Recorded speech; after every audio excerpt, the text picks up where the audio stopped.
प्रणमीयसी साणिनीं गुणरयण विभूषणं महावीरं संवत्तरयणनिलयं पयडि समुक्कीर्तनं नोच्चम्। गोमटसार कर्मकांड ग्रंथ के आधार से प्रकृतियों का वर्णन यहाँ से हम देख रहे हैं, जिसमें 8 प्रकार की प्रकृतियों का संक्षेप में वर्णन देखा। उसका प्रशस्त रूप, घाती अघाती रूप, पुद्गल विपाकी, जीव विपाकी, क्षेत्र विपाकी, भव विपाकी रूप विभाजन भी हमने देखा। उसके उपरांत 52वीं गाथा से निक्षेप का प्रकरण प्रारंभ हुआ था। ये लगभग 86वीं गाथा तक चलना है, सच पूछो तो। इसी से कनेक्टेड प्रकरण है, तो कुल मिलाकर यू कैन से कि 35 गाथाएं 35, ये सब निक्षेप ही निक्षेप का प्रकरण है। लेकिन जो उलझन वाला प्रकरण था उसको हमने पार किया है। एक कल हमने 66वीं गाथा पूर्ण की, जिसमें एक बड़े चार्ट का हमने अध्ययन किया। द्रव्य निक्षेप और भाव निक्षेप के भेद प्रभेद हमने देखे। बाकी तो सब सुगम होता है। नाम निक्षेप, स्थापना निक्षेप एक क्षण में सेटल किया था। द्रव्य निक्षेप की बड़ी चर्चा चली। आगम द्रव्य निक्षेप, नुआगम द्रव्य निक्षेप। नुआगम द्रव्य निक्षेप में ज्ञायक शरीर, भावी, तद्व्यतिरिक्त ज्ञायक शरीर में भूत, वर्तमान, भावी या अतीत, वर्तमान, अनागत। अतीत में 3 प्रकार लिए थे, च्युत, चावित, त्यक्त। च्युत भूत में, त्यक्त भूत में 3 भेद बताए थे, भक्त प्रत्याख्यान, इंगिणी मरण, प्रायोपगमन। भक्त प्रत्याख्यान के फिर 3 भेद थे, जगन्य, मध्यम, उत्कृष्ट। आप बराबर मेरे साथ बोल रहे हो, ये मुझे बहुत एनर्जाइजर की तरह काम करता है। मैं तो घर में भी चर्चा कर रहा था। आज मैंने कहा, ये सुबह उठ के आप इतनी ठंड में आते हो, ये वाकई में बहुत सराहनीय है। ये इसमें बस की नहीं है, सच पूछो तो। ऐसी ठंड रहती है और उसमें भी बस आते ही हो इतना ही नहीं है। बहुत सजग रहते हैं, शार्प रहते हैं। उसमें भी सुबह भी प्रश्न प्रति प्रश्न, फिर क्लास के बाद भी। ये विद्वान को भी बहुत तरोताजा रखता है और जीवंत स्वाध्याय होने का अवसर होता है। हाँ, क्या बोल रहे? आप भी तो आते, आप तो ताली नहीं, सुनो, ताली नहीं, देखो बात नहीं सही है। ताली नहीं, सुनो, चलो। मैं तो आता हूँ, उसमें क्या है, आपकी उम्र बहुत ही कम है और इतने कम उम्र में आप ये सब कर रहे हो, ये बहुत सराहनीय काम है। और ने बहुत सजग रहते हैं, सजग भी रहते हैं सुबह। सूती जैकेट पहन। अच्छा, मैं अच्छा, मुझे कह रहे हैं, अरे मैं तो पहना हूँ अंदर में, इनर। चलो ठीक है। सुनो, जिस दिन वापर दादी जी ने कहा, दूसरे दिन मैंने इनर पहनना चालू किया। मैंने कहा, अपने निमित्त से किसी को विकल्प नहीं होना चाहिए। माँ समान ध्यान रख रहे हैं अपना, मैंने तुरंत, और अभी ठीक है, बहुत अच्छा है। आप लोगों का ये जो धर्म में उपयोग है, ये देखकर बहुत अच्छा लगता है। आगे बढ़ते हैं, देखिए, सुनिए। अब देखिए, इस प्रकरण को तो हमने पार किया है। अभी आज आगे की 3 गाथाएं चलनी है। बहुत सरल है ये तो 3 गाथाएं, 3 गाथाएं तो आधे टाइम में होगी, फिर हम कुछ पोषक प्रकरण पढ़ेंगे। एक गाथाओं में क्या कहेंगे मैं अभी थोड़ा सा आपको बताता हूँ। वैसे मैं ये भी कहना चाहता था, भाव निक्षेप के भी 2 भेद किए थे, आगम भाव निक्षेप, नो आगम भाव निक्षेप।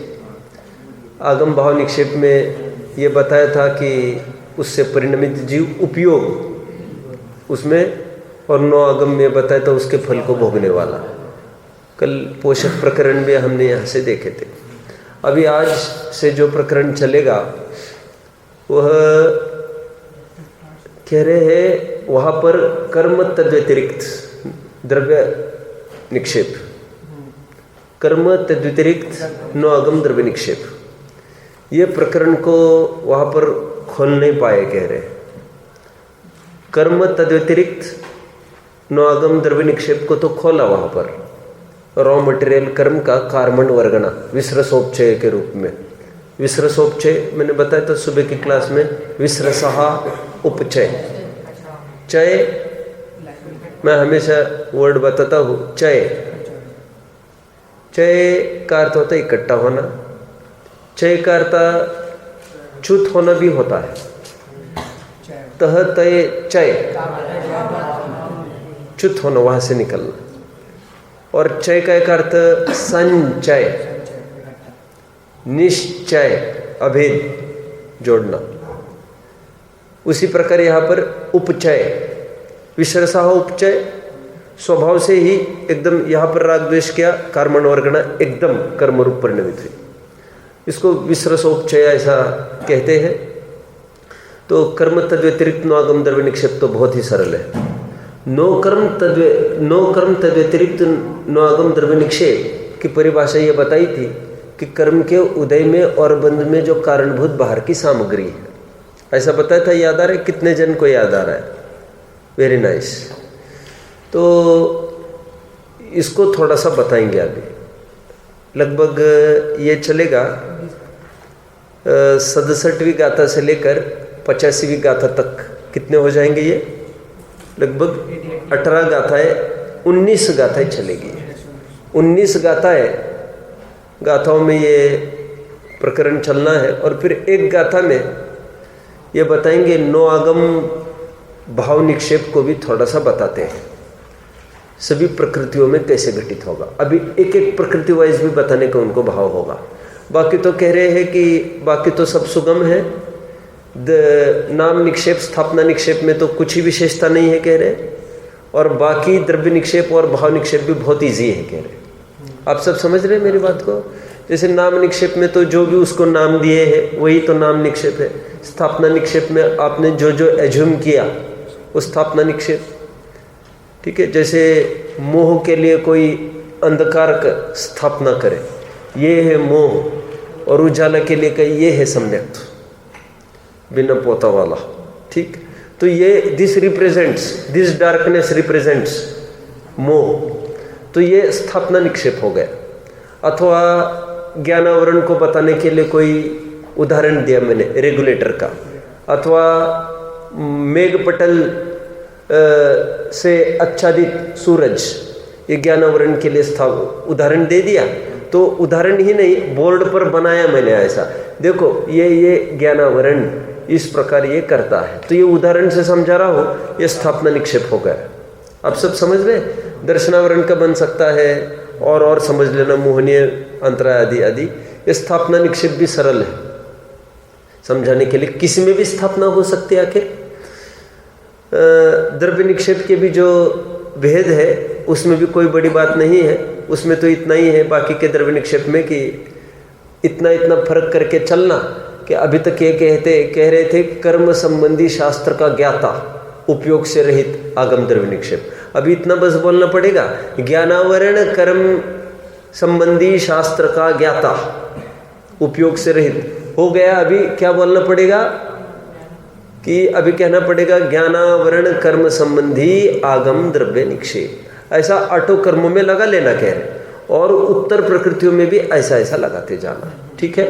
ऐसा कोई विशेष ग्रंथ होते होंगे? क्यों नहीं होते होंगे, जरूर होते होंगे ऐसे भी ग्रंथ। आज हमारे पास सब लोप हो गए हैं, नहीं तो अवश्य एक एक प्रकृति को बताने वाला भी एक एक ग्रंथ मिलता, पूरे ज्ञानावरण की ही पूरी हिस्ट्री उसमें होती है, वो कैसा रोल करता है, कैसा फंक्शन करता है। टोडरमल जी ने थोड़ा सा उसका नमूना पेश किया है, ज्ञानावरण संबंधी उसकी कैसा रोल करता है, फिर मति ज्ञानावरण में, फिर शुद्ध ज्ञानावरण में, अवधि ज्ञानावरण लूँगा मैं आज थोड़ा, फिर वेदनीय का क्या रोल, फिर उसका ऐसा पूरे ग्रंथ भी उस पर लिखे जा सकते हैं। मैंने आपको पहले भी बताया था षटखंडागम में और कषाय पाहुड़ में मूल अंतर क्या है। कषाय पाहुड़ में मोह और जीव का निमित्त नैमित्तिक संबंध बताया गया है, ओनली मोहनीय कर्म, और षटखंडागम में 8 कर्मों का और जीव के परिणामों का निमित्त नैमित्तिक संबंध बताया है। परिणाम मतलब हालांकि जैसे आयु आदि तो परिणाम से रिलेटेड है नहीं कायदे से, तो क्योंकि वो तो कोई जीव विपाक की प्रकृति भी नहीं है, लेकिन उस संबंधी औदैहिक भाव तो जीव का ही है। तो कहने की बात यह है कि अभी एक कषाय पाहुड़ ग्रंथ केवल कषाय कषाय कषाय की चर्चा करेगा, मोह की पूरी हिस्ट्री बताएगा आपको, और कितनी बड़ी 16 भाग है टीकाओं के उसके। आज जय धवल, ये जय धवल जो कषाय पाहुड़ की टीका है 16 भागों में आज अपने पास है, हजारों पेजेस में केवल मोहनीय की चर्चा है, ओनली मोहनीय की। तो कोई कषाय पाहुड़ का ज्ञाता है समर्पित, तो उसको कहा जाएगा ये मोहनीय कर्म संबंधी आगम द्रव्य निक्षेप है, लेकिन पूरा जानकार है, लेकिन अभी उपयोग से रहित है। भले भोजन आदि करता हो, लेकिन भोजन करने के काल में भी उसकी महिमा आंकना, किस रूप में आंकना, ज्ञाता के रूप में आंकना होता है ना। मैंने कल परसों भी उदाहरण दिया था कि करोड़ों का अरबों का व्यापार करते हुए उसकी महिमा आंकना एज अ विद्वान, कितनी बड़ी बात है। ये है ना, ये आपको ऐसे दिख रहे हैं, ये सभी शास्त्रों का ज्ञाता है। और जानते हो दोनों टाइम सभाएं लेते हैं अपने अपने स्थान पर, ये दोनों टाइम इनकी सभाएं चलती है जहाँ पर रहते हैं, और अच्छी पकड़ रखते हैं। तो वो व्यापार आदि के काल में हमने महिमा की एज अ विद्वान, ये द्रव्य आगम द्रव्य निक्षेप, आप पकड़ रहे ना सब बात को। अभी फर्क कितना पड़ता चलेगा, आगम नहीं कहकर, कर्म संबंधी आगम नहीं कहकर पर्टिकुलर कर्म आएगा, फिर उत्तर प्रकृति लेनी हो तो उत्तर प्रकृति आएगी। फिर तो आगम द्रव्य निक्षेप में भी नया कुछ नहीं होगा, बस वही बदलना है। और उनका शरीर वैसे फिर कैसा छूटा है, फिर भक्त प्रतिज्ञा है कि इंगिणी मरण है कि प्रगमन है, वो उसमें कहाँ चेंज होगा, कुछ उसमें चेंज नहीं होगा। और भाव निक्षेप में भी क्या होगा, उसमें उपयोग लगाया है अभी उन ग्रंथों में, बस हो गए, ये भाव निक्षेप हो गए। लेकिन फर्क पड़ेगा दो में, ऐसा इनका कहना है। इनका कहना है, ऐसा मैं इसलिए बोल रहा हूँ बीच में, क्योंकि बाद में फिर मैं कुछ कहने का अवसर रखूंगा, इतना तो आप समझ रहे होंगे। इनका यह कहना है बाकी सब सुगम है, एवरीथिंग इजी। बस 2 बातों को हमको समझाना है अच्छे से। एक तो कर्म ये तद्व्यतिरिक्त, नो कर्म तद्व्यतिरिक्त नो आगम द्रव्य निक्षेप को समझाना है। सबका अलग अलग होगा कह रही है, एक समान नहीं होगा सबका एक, और सबका नो आगम भाव निक्षेप हमको समझाना है, ऐसा बोल रही है। तो इसमें क्या आपत्ति आ रही है, ये बोल रहे कहकर मैं क्या कहना चाहता हूँ, कोई बताएगा? विशेष बात है कुछ, पकड़ो बात को। मैं ये कहूँगा कि ठीक है, तद्व्यतिरिक्त नो कर्म तद्व्यतिरिक्त नो आगम द्रव्य निक्षेप में तो भले ही वैरायटीज आप देंगे, लेकिन नो आगम भाव निक्षेप में वैरायटी कैसे होगी, कैसे वैरायटी करेंगे उसमें? तो कह रहे उसमें वैरायटी तो ऐसी लेंगे फिर उसके फल को भोगने वाला।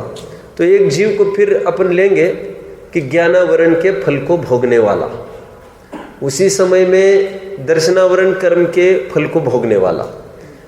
उसी भोग तो सबको रहा है जिसमें जिस समय जिसका जो हो, लेकिन पर्टिकुलर ज्ञानावरण की चर्चा चल रही हो तो ज्ञानावरण कर्म संबंधी नो आगम भाव निक्षेप बताना है, तो ज्ञानावरण कर्म के उदय के फल को भोगने वाला, जो ज्ञान की कमी ज्यादा अधिक क्षयोक्षम उदय उगाड़ उसको भोगने वाला जीव। दर्शनावरण संबंधी तो उसके उदय संबंधी क्षयोक्षम संबंधी भाव को भोगने वाला जीव। ऐसे 8 कर्म संबंधी वो भाव को भोगने वाला जीव लेना।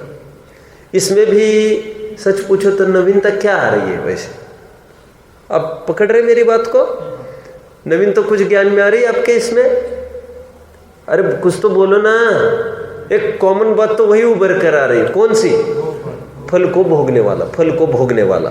नहीं साहब, फिर उसमें नवीनता ये आ रही कि वो ज्ञानावरण समझे। अरे इतना तो फर्क तो फिर नाम निक्षेप और स्थापना निक्षेप में भी पड़ रहे। फिर नाम में भी ज्ञानावरण, दर्शनावरण, मोहनी, तो फिर ये भी तो फर्क ही तो पड़ रहा है। फिर कह रहे नहीं, ये तो सुगम है, नाम के अनुसार लगा लेना, तो फिर ये भी तो सुगम है, नाम के अनुसार ये भी तो लगा लेना। उस कर्म के उदय का फल भोग रहा है, ऐसा लेना। कितने जन बात को फॉलो कर रहे हैं? ठीक है। अब मैं पहले गाथा पढ़ाऊंगा और फिर वो भी पर्टिकुलर गाथा डायरेक्ट जंप करके वो पढ़ेंगे पहले, जिसकी तरफ मेरा इशारा घूम रहा है। तो फिर मैं फिर से उस विषय को उठाऊंगा और फिर आपसे पूछूंगा कि आपको क्या लग रहा है। ठीक है। 67 और 68वीं एक केवल 2 गाथा पहले हमको देखनी है। पहले 67वीं गाथा हम एक साथ पढ़ते हैं। ओनली 67th गाथा पढ़िए। पढ़िए। मूलुत्तर पयणीणं नामादि एवमेव नवरिं तु सगणामेण यणामं ढवणादवियं हवे भावो। बस। मूल उत्तर पैणीणम, मूल और उत्तर प्रकृतियां है। नामादि एवं एवं नवरिम तु, नाम आदि जो है वो इसी प्रकार वो नाम उनके रहेंगे जैसे नाम हमने गिनाए हैं। और इसी प्रकार सगणामेण य नामम, अपने अपने नाम के अनुसार उनका नाम निक्षेप, स्थापना निक्षेप, द्रव्य निक्षेप और भाव निक्षेप समझ लेना सबका। अब भी हमने कॉमन चर्चा की, कर्म की, अब सब में ऐसी लागू कर लेना। ये समझ रहे हैं आप सब? एक में कर दिया हमने कॉमन में, अभी एक एक में घटित करो कह रहे। ओके, आगे 68वीं गाथा पढ़िए। मूलुत्तर पैणीणम नामादि चौविहम हवे सुगमम वज्जित्ताणोकम्मं णो आगम भावकम्मं च। कहते हैं मूल और उत्तर प्रकृतियां है, इनकी नाम आदि जो चारों है ना, नाम निक्षेप, स्थापना निक्षेप, द्रव्य निक्षेप, भाव निक्षेप, सुगमम, यह सुगम है, इजी टू अंडरस्टैंड है। इसमें क्या समझाना ज्यादा? ओके, फिर जैसा चार्ट है वो सब जगह घुमा दो। उसमें क्या त्यक्त में क्या नई बात आएगी कि वो भक्त प्रतिज्ञा में आएगी कि और इंगिणी मरण में आएगी क्या? उसमें नयापन क्या रहेगा? यह सब सुगम है, एज इट इज। चालू रखो ये काम। देखो आगे बस कह रहे वज्जित्ता, बस 2 प्रकरणों को छोड़ करके है, वज्जित्ता छोड़कर 2 प्रकरणों को, ये कुछ प्रकरणों को छोड़कर बाकी सब सुगम है। कौन से प्रकरणों को छोड़कर? तो कहते हैं णोकम्मम, इसका फुल फॉर्म लेना, नो कर्म तद्व्यतिरिक्त नो आगम द्रव्य निक्षेप। दूसरा कोई नो कर्म बता ही नहीं था तो और क्या लेंगे? नो कर्म तद्व्यतिरिक्त नो आगम द्रव्य निक्षेप एक, और दूसरा नो आगम भाव कम्मम च, और नो आगम भाव निक्षेप। ये थोड़े से इससे रहित है, मतलब ये सुगम नहीं है समझने को, ऐसा इनका कहना है। पकड़ लिया अभी? ये तो मैंने जो समझाया था वो मैंने फिर से गाथाओं के जरिए समझाया है, नयापन कुछ नहीं है इसमें। तो ये 2 गाथाएं हुई। अभी मैं एक गाथा, जैसा मैंने कहा है पहले जंप करके, वो गाथा हमको लेनी है 86वीं लास्ट। क्यों? क्योंकि 69 से लेकर 85th गाथाओं तक का सेट ये नो कर्म तद्व्यतिरिक्त नो आगम द्रव्य निक्षेप का चलेगा। तब तक आप ये भूल न जाए कि इन्होंने ये वचन दिया है कि हम नो आगम भाव निक्षेप की भी चर्चा करना चाहते हैं, तो पहले हम उसको उठाते हैं। एक ही गाथा है उसके अंतिम। इससे भी एक बात फलित होती है। क्या बात फलित होती है? एक गाथा में जब उसको निपटाया, उसमें क्या विविधता दिखाएंगे, तो वो भी तो सुगम ही हो गए ना। देखिए 86वीं गाथा देखिए, 86। क्या है पेज नंबर आपका? बोलिए मुझे। देखिए देखिए, आपके नया वाला है क्या किसी का? हाँ, तो नया वाले में तो 178 खोलिए फिर। 155 पुराने वाले में आप देख लीजिए। 86वीं गाथा पढ़ेंगे।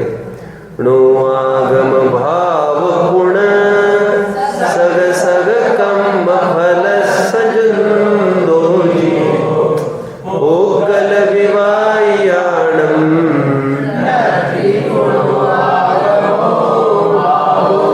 देखो वो भी एक लाइन में सेटल किया इन्होंने, ये कहकर नो आगम भाव पुणो। पुणो क्यों कहा? अब कब कहते हैं? जब एक प्रकरण में ट्विस्ट आता है तब अब कहा जाता है। अब ये सब जानते हो ना, आत्मख्याति, तत्व प्रदीपिका और बोलो समय व्याख्या, इन तीनों टीकाओं का प्रारंभ। इन तीनों टीकाओं की क्या विशेषता है? तीनों अमृतचंद्र स्वामी की है टीका। इनको एक संज्ञा है नाटक त्रय। ठीक है, ये समय सार, प्रवचन सार और पंचास्तिका की टीका है, तीनों अमृतचंद्र स्वामी ने लिखी। तीनों का प्रारंभ अथ इस शब्द से हुआ है। नाउ ऐसे भी ग्रंथ का प्रारंभ हो सकता है। और इसी को इमिटेट करते हुए पद्म प्रभु मलधारी देव, उन्होंने भी नियम सार की टीका लिखते समय अथ चालू किया। अथ सूत्र अवतार। अथ इतना ही नहीं है प्रारंभ, अथ सूत्र अवतार, अब सूत्र का अवतार होता है। अब कहकर वो ट्विस्ट की तरफ संकेत करता है। हो गए वे दिन खत्म हो गया। अभी रोना धोना बिल्कुल बंद कर देना। Now the life will be changed.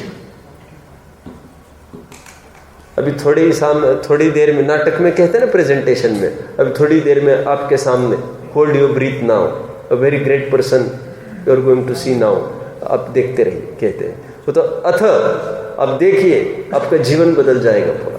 और पूरा धड़ाधड़ फिर पहले सिद्धों को नमस्कार करते जो ध्रुव अचल अनुपम गति को प्राप्त, ऐसा भी हो सकता है। हाँ, अब और टोडरमल जी ने बोलिए, टोडरमल जी ने भी मोक्ष मार्ग प्रकाशक का प्रारंभ कहाँ से किया देख लेना है। किसी के पास क्या है? पहले शब्द देखना, अथ है ना। अब क्या है? अथ पहला शब्द है ग्रंथ लिखने का, अथ। वैसे अथ कुछ नहीं होता है, अथ मतलब होता है अब, और अब से ग्रंथ चालू करते हैं। अब इसलिए कह रहे हैं हो गया अंधकार खत्म हो गया, उसका नाम नहीं लेना फिर से। अब यहाँ पर ध्यान दो थोड़ा सा, जो हुआ सो हुआ, बीती ताही विसारी के, अब यहाँ पर ध्यान दो। अब इसलिए पहला ही शब्द है आत्मख्याति का। अथ ये मंगलवाच्य संज्ञा है। चलो आइए, पुनः पुनः कहा यहाँ पर, पुनः अब। यहाँ पर तो ऐसा कुछ नहीं है कह, देखो नो आगम भाव पुनः। पुनः अभी तक जो नो कर्म तद व्यतिरिक्त नो आगम द्रव्य निक्षेप की चर्चा हुई। अभी नो आगम भाव निक्षेप की चर्चा करते हैं। सग सग कम्म फल संजुदो जीवो। सग सग अपने अपने, सग सग अपना, सग मतलब स्वयं, सगाई अपनापन। मिथ्या दृष्टि ने सब जगह सगाई की है। सगाई सगाई सगाई मतलब अपनापन, सग मतलब स्व होता है, स्व। अब मूल शब्द देखेंगे आपको बहुत आनंद आएगा। वो तो दो शरीरों का मिलन है, और मन का मिलन तो क्या होता है? एक जीव का ही मन का मिलन नहीं हो सकता। आगे पीछे उसी के विचार फ्लक्चुएट होते रहते हैं, दूसरे से कैसे मेल खाएगा? अपने अपने कर्म फल को जो भोगता है जीव, अपने अपने मतलब ज्ञानावरण, दर्शनावरण, वेदनीय, मोहनीय, ये अपने अपने कर्म, कोई जीव की अपेक्षा नहीं लगाना है। तो ये क्या हो गया? ये नॉर्मल। तो मेरा ये प्रश्न है अभी आप सबको, मेरा प्रश्न क्या होगा? तुम बोलो क्या नाम है इसका? ये अक्षर, तुम बोलो अब मेरा क्या प्रश्न होगा? मेरा क्या प्रश्न होगा वैसे? ये किसके पीछे अपने, तुम तुरंत बताना चाहेगा, ध्यान कम है। ये ढीला हो गया क्या थोड़ा आजकल? नहीं, पहले तो बहुत एक्टिव था वैसे ही, अब बिल्कुल ऐसे नहीं आता कि। तो ये यहाँ पर क्या आया? इससे क्या फलित हुआ? अथक तो हुआ, वो कोई खास बात नहीं है। इससे फलित क्या निकला? ऊपर की लाइन से एकांश समर्पित बोलो। जो पहले बता रहे थे कि फिर से बताएंगे 9 आदम भाव निश्चय को, तो इसमें विशेषता क्या है?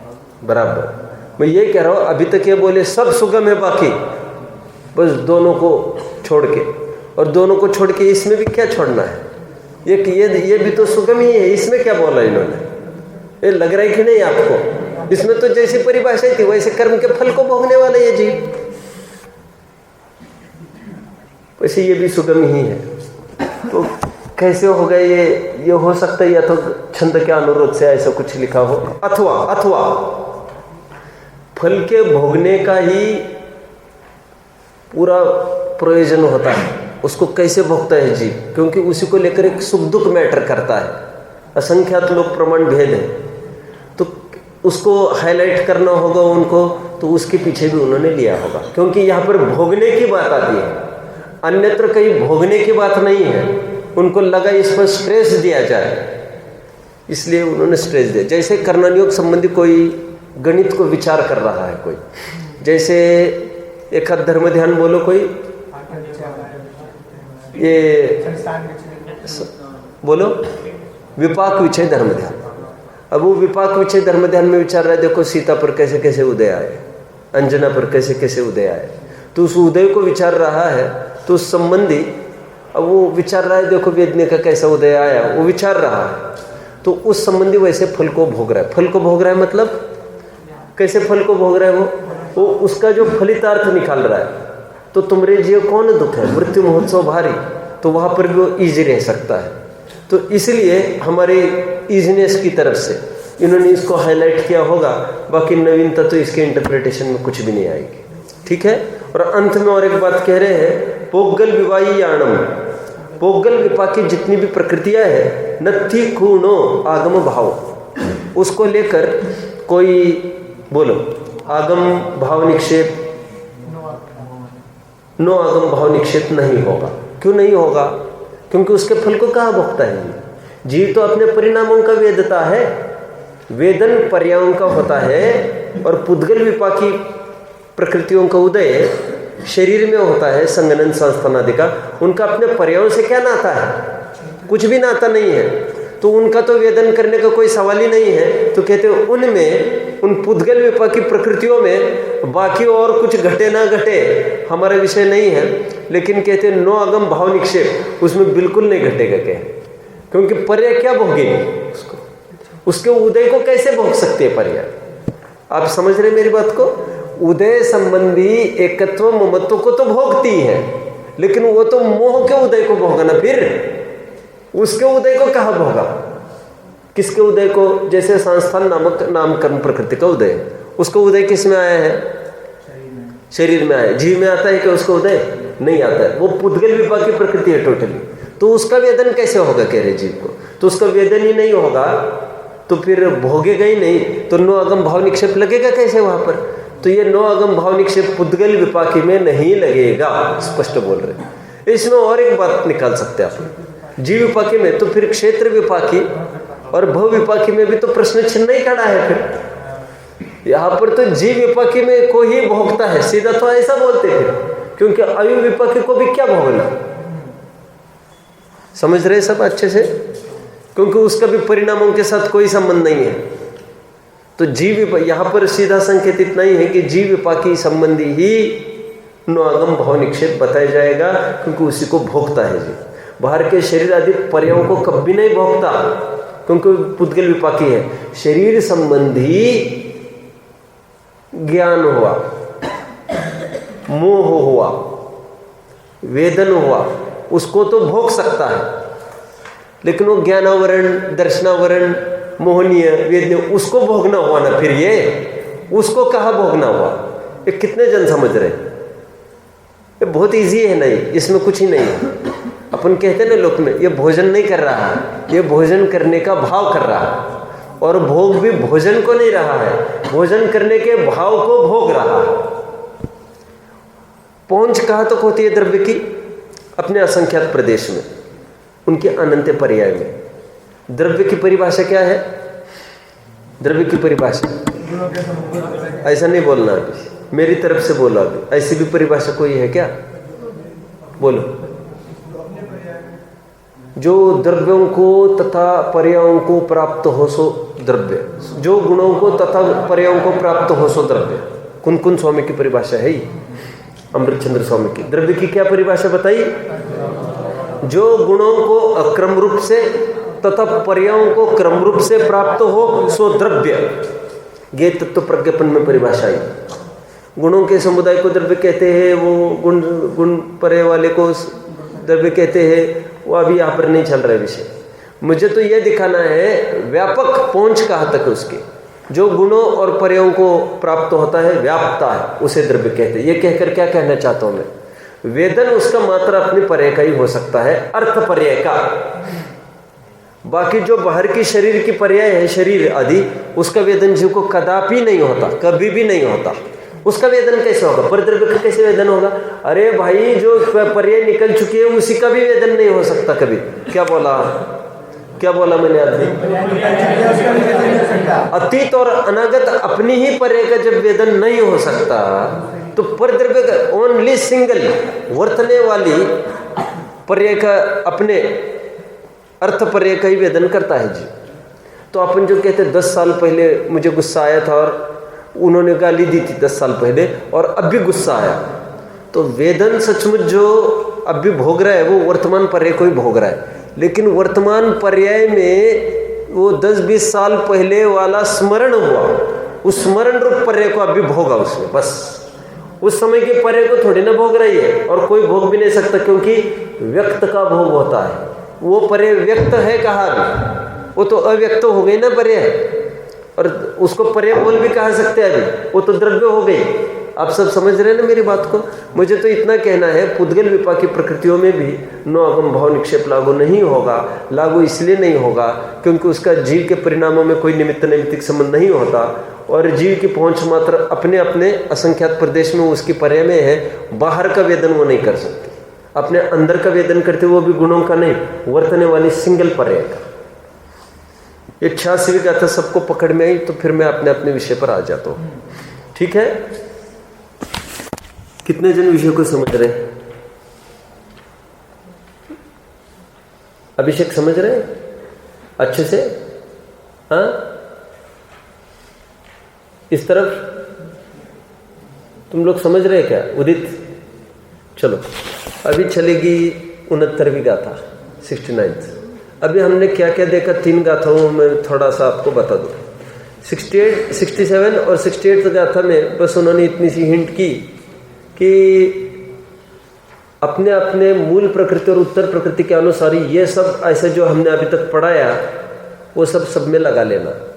हम सब कुछ कहेंगे नहीं, क्योंकि सब कुछ सुगम है। बस हम मात्र अभी नो कर्म तद्व्यतिरिक्त नो आगम द्रव्य निक्षेप बताएंगे और नो आगम भाव निक्षेप बताएंगे अपने अपने कर्म में, क्योंकि उसमें विशेषता है। फिर मैंने ये बोला आपको, ये पूरी गाथा है 18, पूरा उसी में रहेगी, चलेगी अभी नो कर्म तद्व्यतिरिक्त नो आगम द्रव्य निक्षेप में। ये 69 से लेकर आगे 85वीं तक जितनी भी गाथाएं हो रही है अब काउंट कर लेना, और केवल अंतिम गाथा नो आगम भाव निक्षेप के लिए चलेगी। और नो आगम भाव निक्षेप के लिए भी क्यों सुगमता नहीं है वो हमने देखा कि सुगम तो वो भी है, वैसे ही परिभाषा उसकी भी, कर्म के फल को भोगने वाला, बस फिनिश। वो तो अपन वैसे ही लगा लेते हैं, उसमें नयापन क्या है। लेकिन मैंने आपको बोला ये तो या तो छंदानुरोध से हो सकता है, और ज्यादा अवसर ये लगता है इसका होने का, क्योंकि उसके फल को भोगना ये बहुत महत्वपूर्ण बात होती है, क्योंकि उसी से सुख दुख का भोगना रिलेट करता है सीधा, तो इसलिए उसको लिया होगा। 69वीं गाथा हम देखते हैं अभी। आइए पढ़ते हैं इस गाथा को। पड़पड़िहारसि मज्जा आहारं देह उच्छणी चंदम भंडारी मूलाणम लोकम मम दवीयकम मम तू। देखिए, मैंने आज सुबह भी हिंट की थी थोड़ी, फिर वो प्रकरण रिपीटेशन जैसा लगेगा आपको। आज ये जो प्रकरण हमने करीबन 1 आध महीने पहले देखा था, प्रकरण फिर रिपीटेड लगेगा। कैसे? देखिए, पढ़, पठ, ये प्रारंभ हो गया। क्या प्रारंभ कर दिया इन्होंने? ये नोकर्म तद्व्यतिरिक्त, क्या बोल रहे हैं यहाँ पर? नोकर्म तद्व्यतिरिक्त नौगम द्रव्य निक्षेप प्रारंभ हो गया है इनका। तो कह रहे हैं ज्ञानावरण का नोकर्म तद्व्यतिरिक्त नौगम द्रव्य निक्षेप क्या है? कह रहे हैं पठ। पठ मतलब क्लॉथ, कपड़ा, पठ। और पड़ीहार, पड़ीहार का अर्थ दिया था द्वारपाल। पड़ीहार, पड़ीहार का एक अर्थ मैंने किया था आपको, प्रतिहार जिसको कहते प्रातिहार्य, याद आ रहा है? मैंने कहा था जो दरवाजे में खड़े रहते, इसलिए भगवान के जो 8 प्रातिहार्य होते हैं वो बिल्कुल सराउंडिंग में होते हैं, सब घेर के ऐसे, कोई ऊपर कोई नीचे, ऐसा ऐसा सब। क्या कह रहे हैं? ये ज्ञानावरण का नोकर्म तद्व्यतिरिक्त पठ, कपड़ा। अर्थ और खोलेंगे बाद में। पड़ीहार दर्शनावरण का नोकर्म तद्व्यतिरिक्त द्वारपाल। असी तलवार, शहद लपेटी तलवार, बहुत अच्छे से कहना हो तो। यह नोकर्म तद्व्यतिरिक्त नौगम द्रव्य निक्षेप किसका? वेदनीय का। मज्जा, शराब, मदिरा, ये मोहनीय का नोकर्म तद्व्यतिरिक्त नौगम द्रव्य निक्षेप। अभी देखिए, अभी थोड़ा सा उपयोग केंद्रित करो। काठ का खोड़ा फोड़ा नहीं लेना यहाँ पर ये उदाहरणों की चर्चा भी नहीं चल रही है। अब यहाँ पर थोड़ा समझना पड़ेगा आपको। ये उदाहरण नहीं देख रहे हम, ये पूरी 21वीं गाथा चली थी क्या? वो पीछे 21वीं गाथा जो चली थी उसमें तो उदाहरण आए थे। ये तो नोकर्म तद्व्यतिरिक्त बताए जा रहे हैं, मतलब बाधक, साधक, मतलब बाहर में क्या चीजें हैं ऐसी जो आयु का इफेक्ट करती है। तो काठ का खोड़ा ऐसे थोड़ी ना, तो आयु का इफेक्ट थोड़ी करता है। वो करेगा तो किस में इफेक्ट करेगा? फिर काठ का खोड़ा किस में इफेक्ट करेगा? वो वेदनीय, वेदनीय में इफेक्ट करेगा, सुख दुख देगा। और क्या करेगा? गोत्र वोत्र तो नहीं बदलेगा। और क्या आयु बदलेगा कि खत्म करेगा? क्या करेगा? वो कुछ नहीं करेगा। तो नोकर्म तद्व्यतिरिक्त में अभी यहाँ पर आयु का नोकर्म तद्व्यतिरिक्त, वो काठ का खोड़ा फोड़ा नहीं आएगा। तो आएगा क्या? आहारम, आहार। आहार से आयु होती है। नोकर्म तद्व्यतिरिक्त बाहर ले रहे। अन्नम वही प्राण, 11वां प्राण अन्न। ये समझ रहे? अन्न को प्राण स्पष्ट ही कहते हैं। नोकर्म तभी तो कहा। क्यों भाई? 10 प्राण कह सकते हैं कि नहीं आयु के लिए?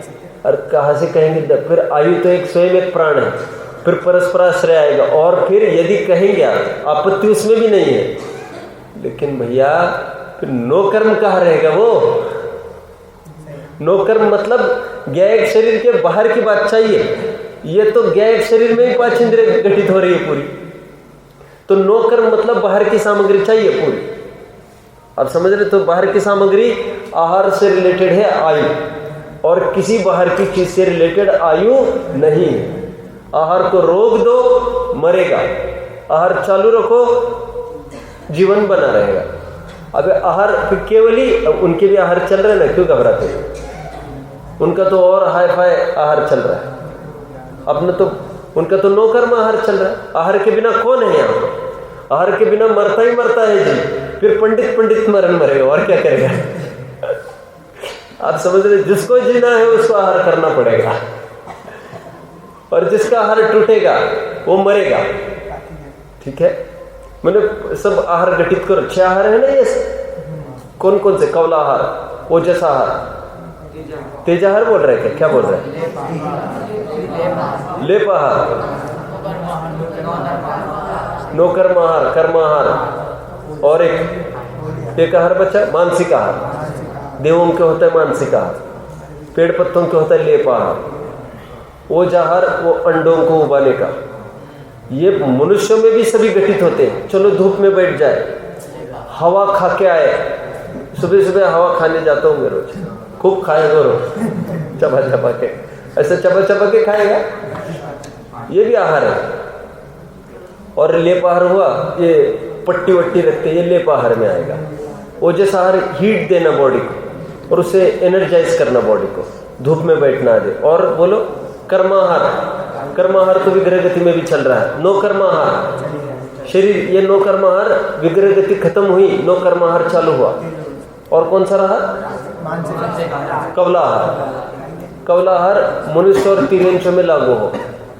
तिर्यंचों में भी सीधा 2 इंद्रिय से आगे बोल सकते हैं, क्योंकि पहली इंद्रिय में कवल नाम की वैसी चीज कोई होगी नहीं। ठीक है, तो आयु में समझना यहाँ पर, वो काट का खोड़ा नहीं लेना यहाँ पर, क्योंकि यहाँ पर नो कर्म तद व्यतिरिक्त की चर्चा चल रही है। फैक्टर्स अफेक्टिंग दीज कर्म, सीधी बात ये है। नो कर्म तद व्यतिरिक्त मतलब फैक्टर्स अफेक्टिंग। आपको फैक्टर होता है? फैक्टर होता है क्या आपको? होते हैं? ये हाँ बोल रहे, तुम कुछ नहीं बोल रहे तुम लोग। फैक्टर नहीं होता है, नहीं जानते। एक ज्योग्राफी में लिखते हैं फैक्ट, बड़े बड़े लेंथी क्वेश्चंस रहते हैं इसके। फैक्ट एंड फैक्टर्स, आपको फैक्ट बताया जाएगा और what are the factors affecting this fact, और फिर बड़ा वो चलेगा ऐसे टाइप है। जो बस क्लिक नहीं होता क्या, जल्दी फटाफट बोलना चाहिए। चलो सुनो, तो मैं क्या कह रहा हूं यहाँ पर, what are the factors. Right में बता रहा हूं आपको, एक तरफ फैक्ट और एक तरफ फैक्टर। फैक्ट में लिखेंगे आप कर्म और फैक्टर में लिखेंगे नो कर्म तद व्यतिरिक्त। What are the factors affecting ज्ञानावरण। आप सब समझ रहे हैं मेरी बात को? अब फैक्टर्स अफेक्टिंग में वो कुछ बढ़ाने वाले हो, घटाने वाले हो, किसी भी रूप हो चलेगा। ठीक है, या बंध में कारण हो या उदय में कारण हो। हालांकि यहां पर पूरा प्रकरण चलेगा उदय की तरफ से बोलने वाले हैं। कितने जन बात को समझ रहे हैं? जैसे ये क्या बोलेंगे, उदाहरण, एक ज्ञानावरण की तरफ से बात करूं मैं। ज्ञानावरण है, उसका नो कर्म तद व्यतिरिक्त क्या, तो इन्होंने कहा पट। तो पट मतलब कहते वस्त्र से आच्छादित चीज। जैसे शो में गए आप देखने के लिए, शो तो श्रीपाल और मैना सुंदरी का नाटक चल रहा था। नाटक चलना था और बीच में पर्दा अड़ा रहा है। अब नाटक चालू हो गया और पर्दे में गड़बड़ हो गई, कुछ वो खींचता जा रहा है। अब वहां पर तो नाटक चालू क्या करने वालों ने अंदर में ये सोचकर कि अभी पर्दा खोलने लग गया, अभी तो खुल ही जाएगा बराबर। अब वो उतने समय के लिए कुछ भी विजिबल नहीं है अंदर का, तो कहते ज्ञान में आड़ आ गई ये पट के कारण।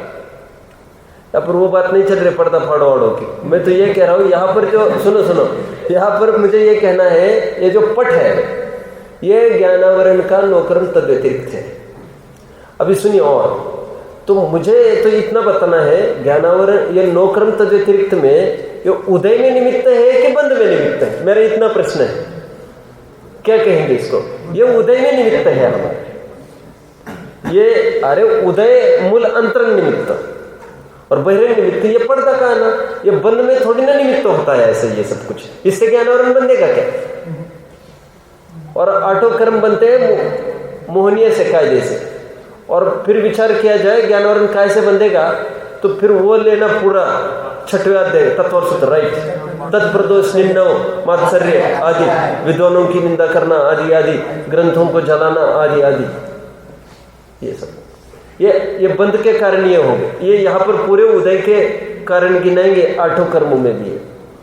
ठीक है, तो फैक्टर्स अफेक्टिंग द फैक्ट्स, तो पट, परिहार, असी, मज्जा, आहारम, देह। किसकी चर्चा है ये? नाम कर्म की। तो कहते हैं कि ये देह कैसे लेंगे? फैक्टर्स अफेक्टिंग है कि आहार होगा तो आयु होगी, ये तो बात हुआ।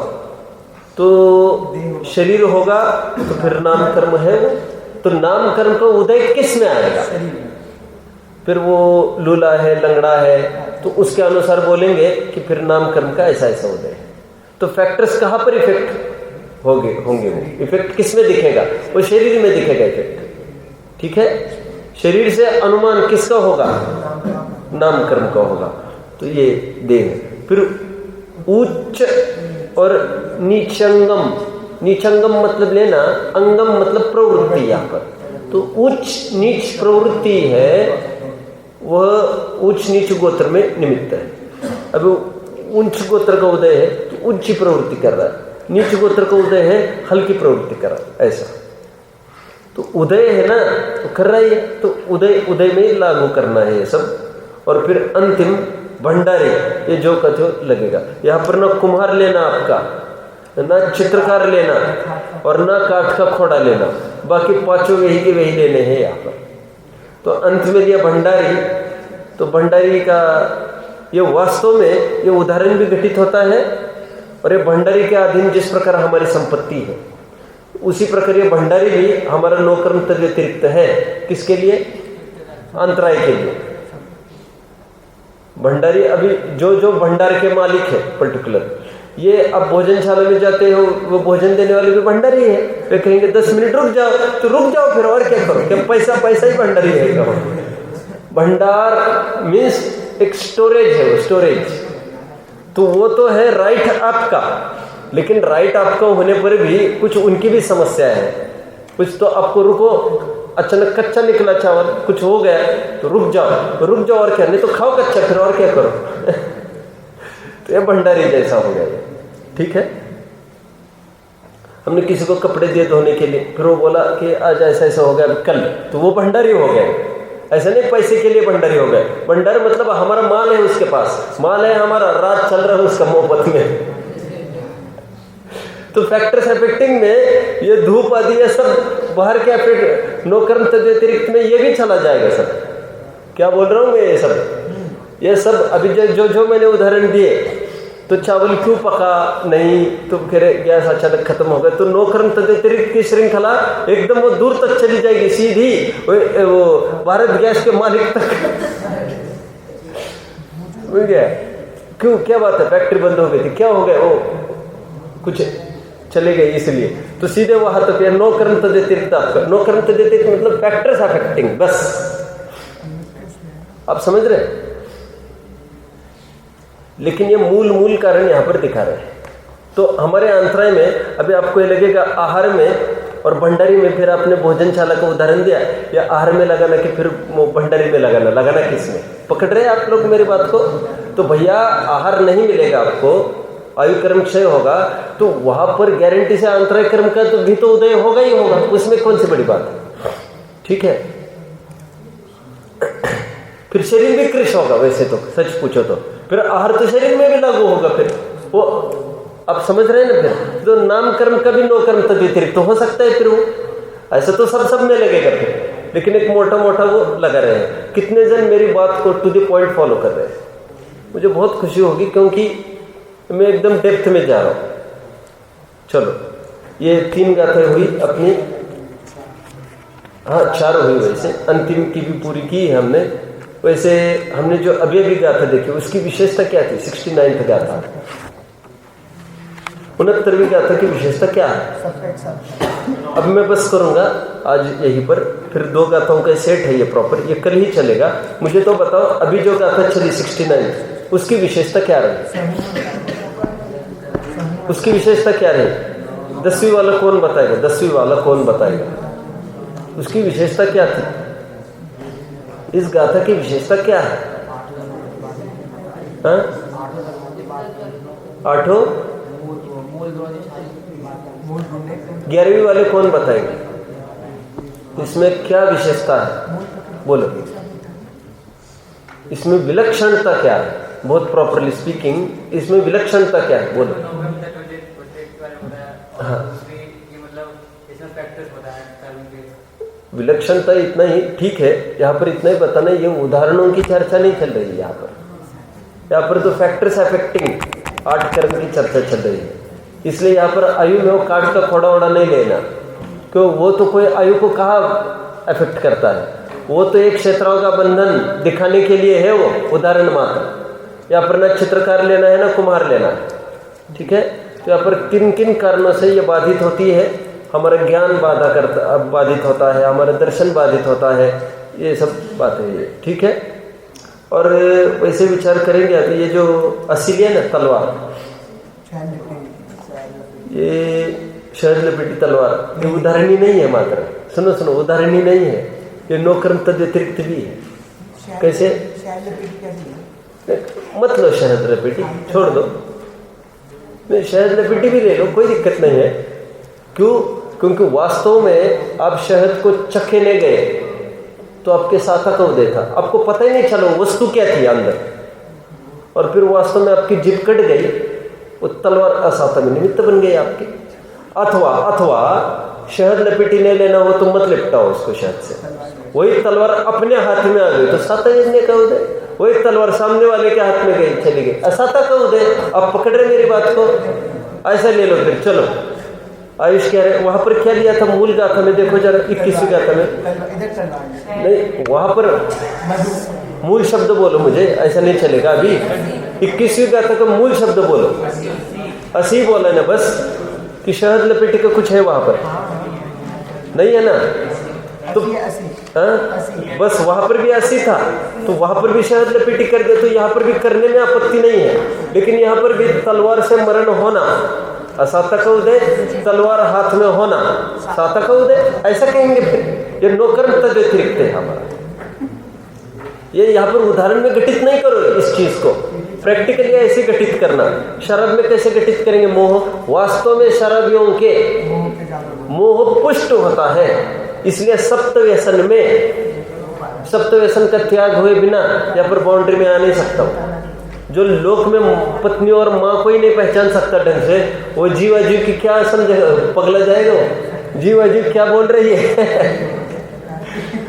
तो आप समझ रहे, इसलिए शराबियों को तो सम्यक तो नहीं हो सकता।